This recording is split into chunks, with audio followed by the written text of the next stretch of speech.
Kerala PSC സയൻസിൽ നമുക്കിന്ന് ബയോളജിയുടെ കുറച്ച് കാര്യങ്ങളും കൂടെ ഡിസ്കസ് ചെയ്യാം. കഴിഞ്ഞ ക്ലാസ്സിൽ നമ്മൾ ഹോർമോണുകളെ കുറിച്ചായിരുന്നു പറഞ്ഞിരുന്നത്. ഹോർമോണുകൾ ഉണ്ടാക്കുന്ന വിവിധ തരം അസുഖങ്ങളെക്കുറിച്ച്, ഹോർമോണുകൾ കൂടിയാൽ കുറഞ്ഞാൽ ഉണ്ടാവുന്ന ശാരീരികമായ ബുദ്ധിമുട്ടുകളെക്കുറിച്ചൊക്കെയായിരുന്നു പറഞ്ഞത്. ഈ ക്ലാസ്സിൽ നമുക്ക് രോഗങ്ങളെക്കുറിച്ച്, അതായത് ബാക്ടീരിയ ഉണ്ടാക്കുന്ന രോഗങ്ങൾ എന്തൊക്കെയാണ്, വൈറസ് ഉണ്ടാക്കുന്ന രോഗങ്ങൾ എന്തൊക്കെയാണ്, എങ്ങനെയാണ് ഇത് വരുന്നത്, എന്താണ് ഇതിൻ്റെ ലക്ഷണങ്ങൾ എന്നൊക്കെ ഒന്ന് ഡിസ്കസ് ചെയ്യാം. നമുക്ക് സാധാരണയായിട്ട് അറിയാം, രോഗകാരികൾ എന്ന് പറയുമ്പോൾ ബാക്ടീരിയാസ് ആൻഡ് വൈറസ്, അതാണല്ലോ കാര്യമായിട്ട് വരുന്നത്. അപ്പം അതിൽ നമുക്ക് ആദ്യം തന്നെ വൈറസ് ഉണ്ടാക്കുന്ന രോഗങ്ങളെക്കുറിച്ച് ഡിസ്കസ് ചെയ്യാം. വൈറസ് രോഗങ്ങളെക്കുറിച്ചാണ് ആദ്യം പറയുന്നത്. എന്താണ് ഈ വൈറസ് എന്ന് പറഞ്ഞു കഴിഞ്ഞാൽ? വൈറസ് എന്ന് പറഞ്ഞു കഴിഞ്ഞാൽ പ്രോട്ടീൻ ആവരണത്തിനുള്ളിൽ DNA അല്ലെങ്കിൽ RNA തന്മാത്രകളെ ഉൾക്കൊള്ളുന്ന ലഘുഘടനയാണ് വൈറസ്. പ്രോട്ടീൻ ആവരണം, അതിനുള്ളിൽ DNA ഓർ RNA ഇത് ഉൾക്കൊള്ളുന്ന ചെറിയ സ്ട്രക്ചർ, ലഘുഘടനയുള്ള തന്മാത്രകളെയാണ് നമ്മൾ വൈറസ് എന്ന് പറയുന്നത്. ഈ വൈറസിന് സാധാരണയായിട്ടുള്ള കോശാംഗങ്ങളൊന്നും തന്നെ വൈറസിലില്ല, സെൽ ഓർഗൻസ് ഒന്നും തന്നെ വൈറസിലില്ല. ഇനി ഇതിൽ എങ്ങനെയാണ് വൈറസ്, ഏത് രീതിയിലാണ് നമ്മുടെ ബോഡിയിലേക്ക് വൈറസ് പ്രവേശിക്കുന്നതെന്ന് നോക്കാം. 3-4 രീതിയിലാണ് ഇത് പ്രവേശിക്കുന്നത്. അതിൽ ഫസ്റ്റ് വണ്ണാണ് ശരീരദ്രവങ്ങളിലൂടെ. ശരീരദ്രവങ്ങളിലൂടെ വൈറസ് പ്രവേശിക്കാനുള്ള സാധ്യത കൂടുതലുണ്ട്. അങ്ങനെയാണെങ്കിൽ ഈ ശരീരദ്രവങ്ങളിലൂടെ വൈറസ് പ്രവേശിക്കുമ്പം എന്തെല്ലാം അസുഖങ്ങളായിരിക്കും നമുക്ക് വരുന്നത്? പ്രധാനപ്പെട്ട 2 അസുഖങ്ങളാണ് AIDS and Ebola. AIDS, Ebola, ഈ 2 അസുഖങ്ങൾ ശരീരദ്രവങ്ങളിലൂടെ വൈറസ് കൊണ്ടുവരുന്നതാണ്. ഇനി വായുവിലൂടെ പകരുന്നത്, എയറിലൂടെ പകരുന്ന 2 രോഗങ്ങൾ ഏതൊക്കെയാണെന്ന് നമുക്ക് നോക്കാം. വായുവിലൂടെ chickenpox, SARS. Chickenpox and SARS. ചിക്കൻ പോക്സിനെ കുറിച്ച് പറയുമ്പം നമുക്കറിയാം, ചിക്കൻ പോക്സ് വന്ന രോഗികളുമായുള്ള സമ്പർക്കത്തിലൂടെയാണ് വരുന്നതെന്ന് നമ്മൾ പറയും. സാധാരണയായി ചിക്കൻ പോക്സ് വന്നു കഴിഞ്ഞാൽ ഇതിൻ്റെ അസുഖം മൂർധന്യത്തിലെത്തി നിൽക്കുന്ന 14-ാമത്തെ ദിവസമാണ് രോഗാണു എയറിലേക്ക് വരുന്നത്. ഈ രോഗാണു എയറിലേക്ക് വരുമ്പം അതുമായി സമ്പർക്കത്തിലിരിക്കുന്ന ആളുകൾക്ക് ഇതിൻ്റെ രോഗാണുവിനെ, വൈറസിനെ കിട്ടുകയും അതിൻ്റെ ലക്ഷണങ്ങൾ കുറച്ച് ദിവസം കഴിഞ്ഞ് കാണിക്കുകയുമാണ് ചെയ്യുന്നത്. ഇനി കൊതുകുകളിലൂടെ പകരുന്ന രോഗം. കൊതുകുകളിലൂടെ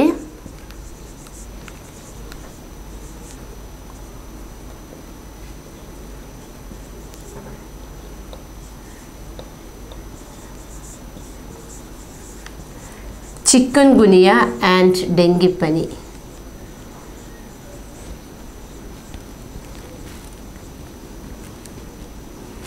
ഇത് രണ്ടും വരുന്നത് കൊതുകുകളിലൂടെയാണ്. ജന്തുക്കളിലൂടെ വരുന്നതാണ് പേവിഷബാധ. ജന്തുക്കളിലൂടെ പേവിഷബാധ. പ്രധാനമായ വൈറസ് രോഗങ്ങളാണ് ഇത്. ശരീരദ്രവങ്ങളിലൂടെ, വായുവിലൂടെ, കൊതുകിലൂടെ, ജന്തുക്കളിലൂടെ പ്രധാനപ്പെട്ട വൈറസ് രോഗങ്ങൾ. ഇനി നമുക്ക് വൈറസ് കഴിഞ്ഞാൽ അടുത്ത പ്രധാനപ്പെട്ട ഒരു താരമാണ് ബാക്ടീരിയ എന്ന് പറയുന്നത്. ബാക്ടീരിയ രോഗങ്ങൾ ഏതൊക്കെയാണെന്ന് നോക്കാം. ബാക്ടീരിയ രോഗങ്ങൾ, പ്രധാനപ്പെട്ട ബാക്ടീരിയ രോഗങ്ങൾ. ആദ്യമായിട്ട് നമുക്ക് ബാക്ടീരിയ എന്താണെന്ന് നോക്കാം. നമ്മൾ പറഞ്ഞു വൈറസ് എന്ന് പറയുമ്പം പ്രോട്ടീൻ ആവരണം കൊണ്ടുള്ളതാണ്. ബാക്ടീരിയ എന്ന് പറയുന്നത് വ്യക്തമായ ന്യൂക്ലിയസ് ഇല്ലാത്ത ഏകകോശ ജീവി. വ്യക്തമായ ന്യൂക്ലിയസ് ഇല്ലാത്ത ഏകകോശ ജീവിയാണ് ബാക്ടീരിയ.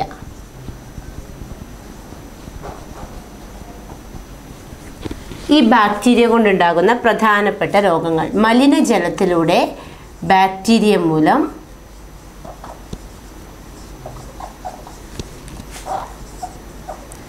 cholera, typhoid.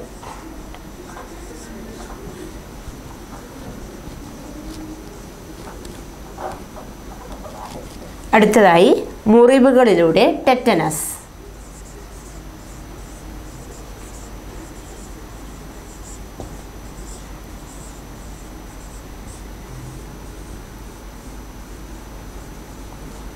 അടുത്തതായി വായുവിലൂടെ ക്ഷയം.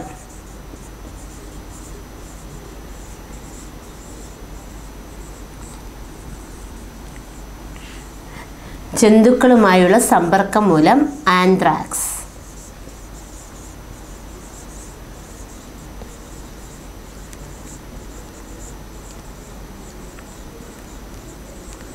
ഇത്രയുമാണ് ആന്ത്രാക്സ്. കൂടാതെ പഴകിയ ഭക്ഷണ പദാർത്ഥങ്ങളിലൂടെ, പഴകിയ ഭക്ഷണത്തിലൂടെ വരുന്ന ഒന്നാണ് ബോട്ടുലിസം. പഴകിയ ഭക്ഷണത്തിലൂടെ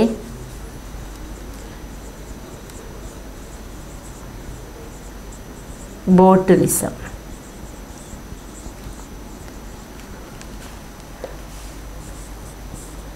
ലൈംഗിക ബന്ധത്തിലൂടെ വരുന്നതാണ് ഗൊണേറിയ, സിഫിലിസ്.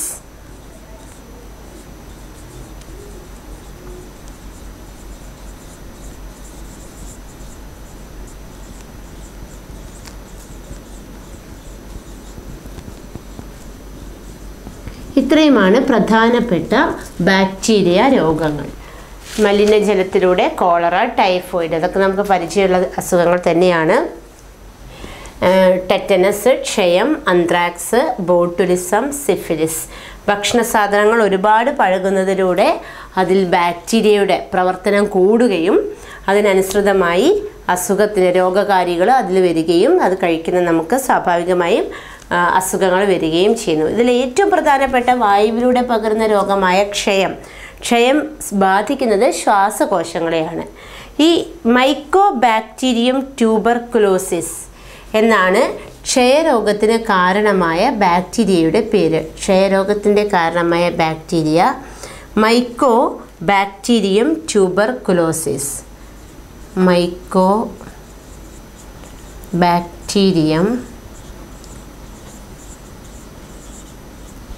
ട്യൂബർകുലോസിസ്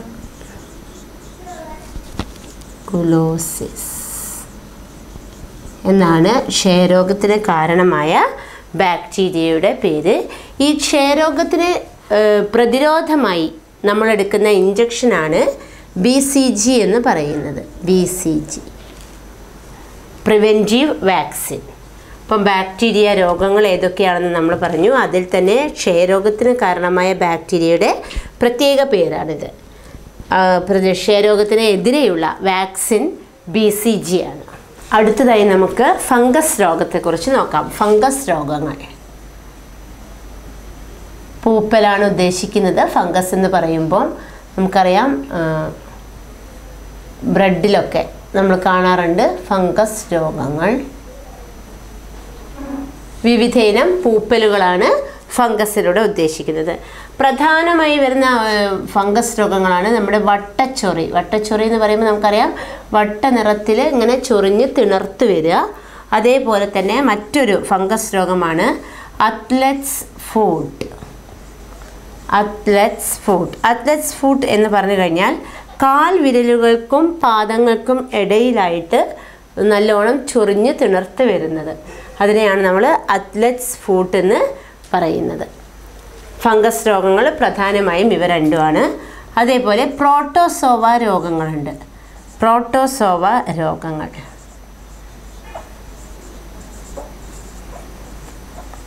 പ്രോട്ടോസോവ എന്ന് പറഞ്ഞു കഴിഞ്ഞാൽ ഏകകോശ യൂകാരിയോട്ടുകളാണ്. ഏകകോശ സിംഗിൾ സെല്ലാണ്.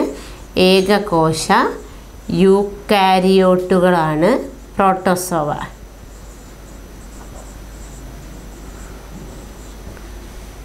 ഈ പ്രോട്ടോസോവ രോഗത്തിന് ഒരു ഉദാഹരണമാണ് മലമ്പനി.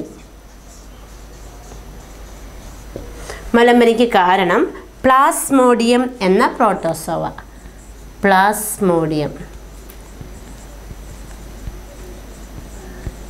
എന്ന പ്രോട്ടോസോവയാണ് കാരണം.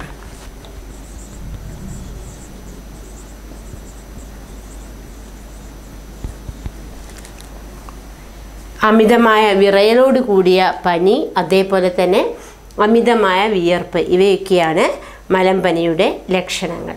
അപ്പോൾ പ്രധാനമായ പ്രോട്ടോസോവ രോഗമാണ് മലമ്പനി എന്ന് പറയുന്നത്. അതിലുള്ള മലമ്പനിയുടെ കാരണമായിട്ടുള്ള പ്രോട്ടോസോവയുടെ പേര് വളരെ പ്രധാനമാണ്, പ്ലാസ്മോഡിയം. ഇനി നമുക്ക് ജനിതക രോഗങ്ങൾ, ജനറ്റിക്കായിട്ട് നമുക്ക് കിട്ടുന്ന നമ്മുടെ തലമുറയിൽ നിന്ന്, നമ്മുടെ കാരണവന്മാരിൽ നിന്ന് അല്ലെങ്കിൽ അച്ഛനമ്മമാരിൽ നിന്ന് നമുക്ക് കിട്ടുന്ന രോഗങ്ങളെയാണ് ജനിതക രോഗങ്ങൾ എന്ന് പറയാറുള്ളത്. ജനറ്റിക്സ് രോഗങ്ങൾ. ജനിതക രോഗങ്ങൾക്ക് ഒരുപാട് ഉദാഹരണങ്ങളുണ്ട് എങ്കിലും പ്രധാനപ്പെട്ട ജനിതക രോഗമാണൊന്ന് ഹീമോഫീലിയ എന്ന് പറയുന്നത്. ഹീമോഫീലിയ.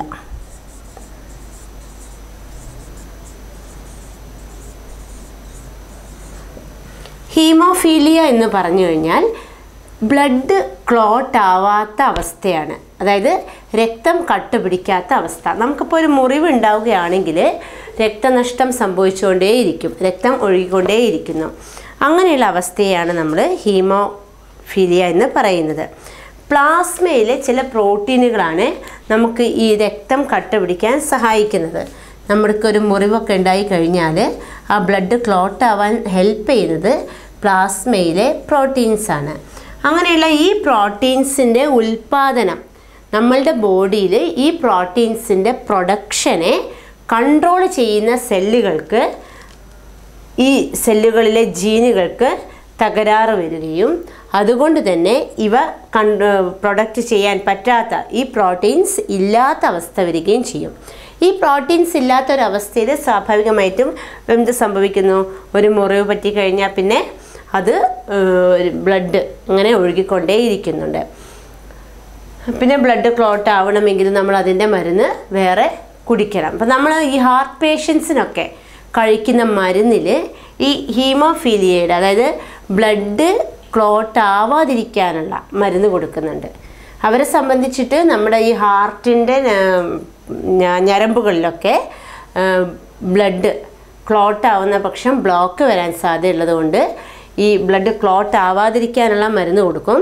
അങ്ങനെയുള്ള രോഗികൾക്ക് ചില സമയങ്ങളിലൊക്കെ മുറിവ് പറ്റുമ്പോഴും ഈ ഹീമോഫീലിയ ആണ് എന്ന് നമ്മൾ തെറ്റിദ്ധരിക്കും. പക്ഷേ അത് ഹീമോഫീലിയ അല്ല.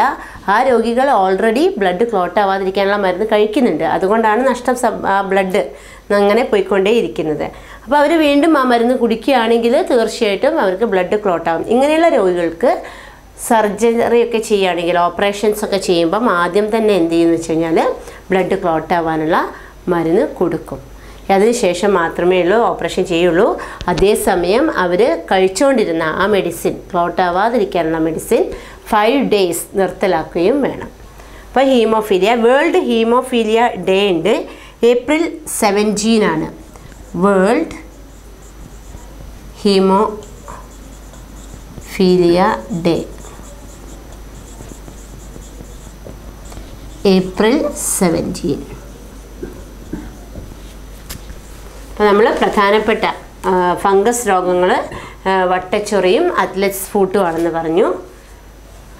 പ്രധാനപ്പെട്ട ഒരു പ്രോട്ടോസോവ രോഗമാണ് മലമ്പനി എന്ന് പറഞ്ഞു. മലമ്പനിക്ക് കാരണമായിരിക്കുന്ന പ്രോട്ടോസോവയുടെ പേര് പ്ലാസ്മോഡിയം. ഇനി ജനിതക രോഗങ്ങളിൽ ഒന്നാമതായിട്ട് നമ്മൾ ഹീമോഫീലിയയെക്കുറിച്ചാണ് പറഞ്ഞിരിക്കുന്നത്. ഇപ്പോൾ ഹീമോഫീലിയ എന്ന് പറഞ്ഞു കഴിഞ്ഞാൽ രക്തം നഷ്ടപ്പെട്ടുകൊണ്ടിരിക്കുന്ന അവസ്ഥ, അല്ലേ? Blood will not clot.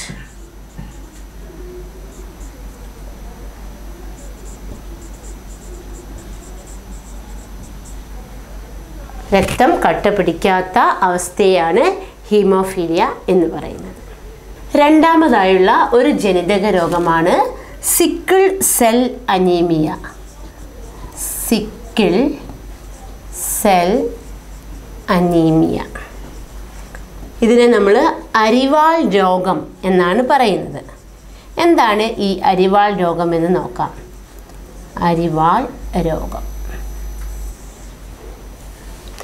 അരിവാൾ രോഗം എന്ന് പറയുമ്പം ഈ അരുണ രക്താണുക്കൾ, നമുക്കറിയാമല്ലോ നമ്മളുടെ ബ്ലഡിൽ അരുണ രക്താണുക്കളുമുണ്ട്, ശ്വേതരക്താണുക്കളുമുണ്ട്. ഈ അരുണ രക്താണുക്കളിലെ ഹീമോഗ്ലോബിൻ്റെ ഘടന, അരുണ രക്താണുക്കളിലുള്ള ഒരു പ്രധാനപ്പെട്ട ഘടകമാണ് ഹീമോഗ്ലോബിൻ.